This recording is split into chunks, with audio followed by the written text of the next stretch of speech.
எல்லாருக்கும் வணக்கம்.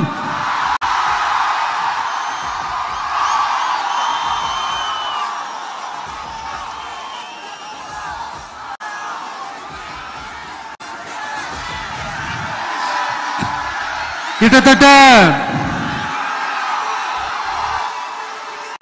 ஒரு 910 நாட்களுக்கு மேல உங்க மண்ணுக்காக போராடிட்டு இருக்கீங்க.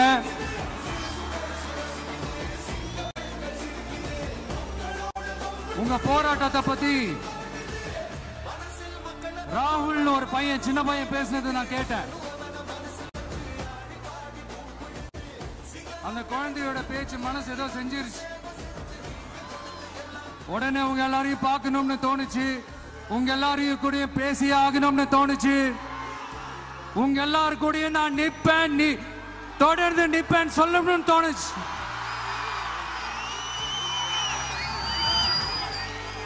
ஒவ்வொரு வீட்டுக்கும் ரொம்ப முக்கியமானவங்க அந்த வீட்டில் இருக்கிற பெரியவங்க தான். அதே மாதிரிதான் நம்ம நாட்டுக்கு ரொம்ப முக்கியமானவங்க உங்கள மாதிரி விவசாயிங்க தான். அதனால உங்கள மாதிரி விவசாயிகளோட காலடி மண்ணை தொட்டு கும்பிட்டு தான் என்னோட பயணத்தை தொடங்கணும்னு ஒரு முடிவோட தான் இருந்தேன். அதுக்கு சரியான இடம் இதுதான் எனக்கு தோணுச்சு.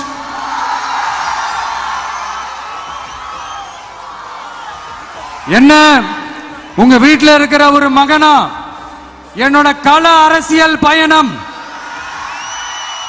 உங்களோட ஆசீர்வாதத்தோட இங்கிருந்து தான் தொடங்குது. சரி, அதை விடுவோம். நம்மளுடைய முதல் மாநில மாநாட்டில் நம்ம கட்சியினுடைய கொள்கையை பத்தி நான் எடுத்து சொன்னேன். அதுல ஒண்ணுதான் இயற்கை வள பாதுகாப்பு. சூழலியல் மற்றும் காலநிலை நெருக்கடியை எதிர்கொள்ளக்கூடிய, இயற்கைக்கு ஊறு விளைவிக்காத பகுதிசார் மாநில வளர்ச்சி பரவலாக்கம். இதான் நாம் அறிவிச்ச அந்த கொள்கை. இதான் நான் இங்க சொல்றதுக்கு காரணம் ஓட்டு அரசியலுக்காக இல்ல.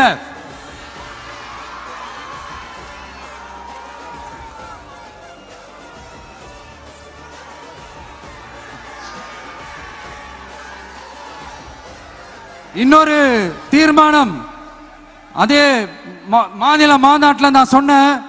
அது விவசாய நிலங்கள் பாதுகாப்பு கொள்கை தீர்மானம். அதுல காஞ்சிபுரம் மாவட்டம் பரந்தூரில் 1000க்கும் மேற்பட்ட ஏக்கர் பரப்பளவில் 13 நீர்நிலைகளை அழிச்சு சென்னை நிரந்தரமாக வெள்ளக்காடாக்கும் திட்டத்தை ஒன்றிய மாநில அரசுகள் கைவிட வேண்டும் வலியுறுத்தின. அது மட்டும் இல்லாம இந்த மண்ணுக்காகவும் மக்களுக்காகவும் நம்ம விவசாயிகள் பாதிக்கிற இந்த திட்டத்துக்கு எதிராக சட்ட போராட்டம் நடத்தவும் தயங்க மாட்டோம்னு சொல்லியிருந்தோம். அதை இங்க உங்க முன்னாடி ரொம்ப ஸ்ட்ராங்கா வலியுறுத்துறேன். இந்த பிரச்சனையில நான் உங்களோட உறுதியா நிற்பேன். இன்னொரு முக்கியமான விஷயம், நம்மள ஆண்டுகிட்டு இருக்கிற ஒன்றிய அரசுக்கும் மாநில அரசுக்கும் நான் சொல்லணும்னு நினைக்கிறேன். நான் இங்க வளர்ச்சிக்கு எதிரானவெல்லாம் கிடையாது.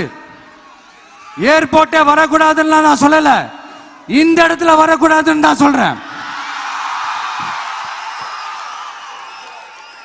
இதை நான் சொல்லலன்னு வைங்களேன், இவன் வளர்ச்சிக்கு எதிரானவன் அப்படி இப்படின்னு சொல்லி ஒரு கதையை கட்டி ஆரம்பிச்சிருவாங்க. சரி, நமக்கு அதை பத்தி எல்லாம் கவலை இல்லைன்னு வைங்க. எல்லாத்துக்கும் மேல இன்னைக்கு இந்த பூமியில வாழ்ற எல்லா உயிரினங்களோட இருப்பையும் புவி வெப்பமயமாதல் பயமுறுத்திட்டு இருக்கு. அதனுடைய ரிசல்ட் தான் ஒவ்வொரு வருஷமும் இந்த மழை காலத்துல வெள்ளத்துல சென்னை சிட்டி எப்படி தத்தளிச்சுக்கிட்டு இருக்கிறது நம்ம பாக்குறோம். இப்ப ரீசன்ட் டைம்ல எடுத்த ஒரு அறிவியல் ஆய்வுல இப்படி ஒவ்வொரு வருஷம் சென்னையில வர ஃப்ளட்டுக்கு காரணமே இங்க இந்த சுற்றுவட்டார பகுதியில் இருக்கிற சதுப்பு நிலங்களை, நீர்நிலைகளை அழிச்சது தான் சொல்லுது.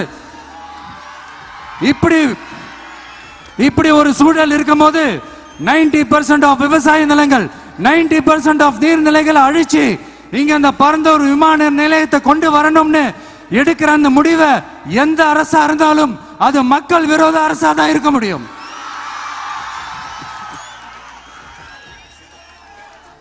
இப்ப சமீபத்தில் நம்ம அரிட்டாப்பட்டி பகுதியில் அந்த டங்ஸ்டன் சுரங்கம் அமைக்கிறதை எதிர்த்து தமிழ்நாடு அரசு ஒரு தீர்மானம் ஒன்று கொண்டு வந்தாங்க.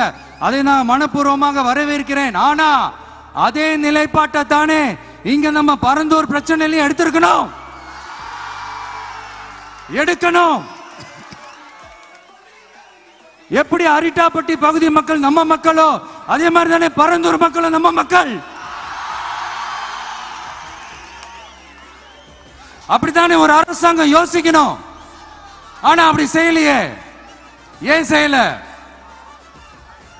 ஏன்னா இந்த விமான நிலையத்தையும் தாண்டி இந்த திட்டத்தில் அவங்களுக்கு ஏதோ ஒரு லாபம் இருக்குது.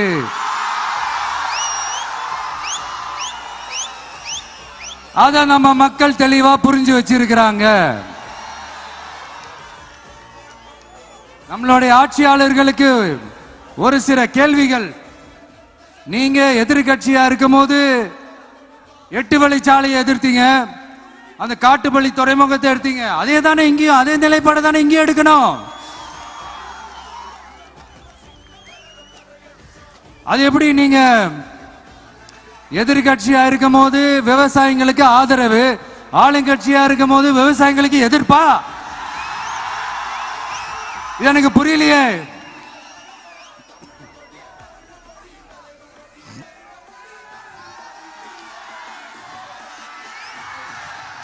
அதனால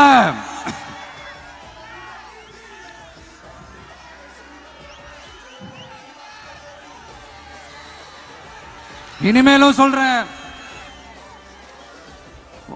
உங்க நாடகத்தெல்லாம் பார்த்துக்கிட்டு மக்கள் சும்மா இருக்க மாட்டாங்க. நீங்க உங்களோட வசதிக்காக அவங்களோட நிக்கிறதும் அவங்களோட நிக்காம இருக்கிறதும், நாடகம் ஆடுறதும் நாடகம் ஆடாம இருக்கிறதும், அது சரி. நம்புற மாதிரியே நாடகம் ஆடுறதுல தான் நீங்க கில்லாடிங்களாச்சு. அதையும் மீறி நம்ம விவசாயிங்க உங்க போராட்டத்துக்கு எதிராக போராடினாங்கன்னா பிரச்சனை தான். அதனால இனிமேல் உங்க நாடகத்தை பார்த்துக்கிட்டு மக்கள் சும்மா இருக்க மாட்டாங்க. உங்களோட இந்த விமான நிலையத்துக்காக நீங்க ஆய்வு செஞ்ச இடத்தை மறு ஆய்வு செய்யணும்னு ஒன்றிய அரசுக்கும் மாநில அரசுக்கும் நான் கேட்டுக்கிறேன். விவசாய நிலங்கள் இல்லாத இந்த பாதிப்புகள் குறைவா இருக்கிற இடங்களா பார்த்து உங்களுடைய விமான நிலையத்தை கொண்டு வாங்க. வளர்ச்சி தான் மக்களை முன்னேற்றம். ஆனா அந்த வளர்ச்சின்ற பேர்ல நடக்கிற அழிவு மக்களை ரொம்பவே பாதிக்கும்.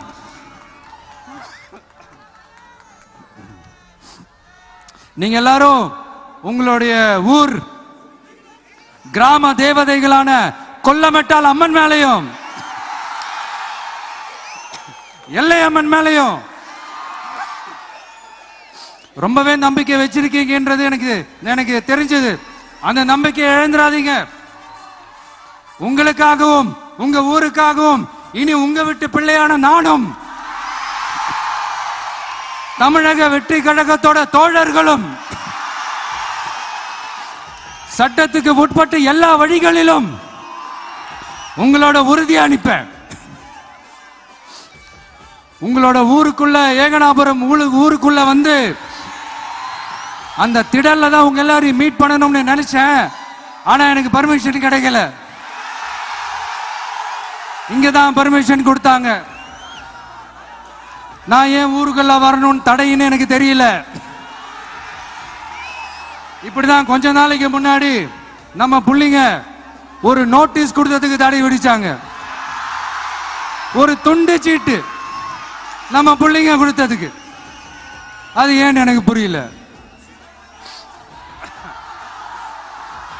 அதனால கான்பிடண்டா இருங்க, நல்லதே நடக்கும், வெற்றி நிச்சயம். மீண்டும் சந்திக்கும் வரை நன்றி, வணக்கம்.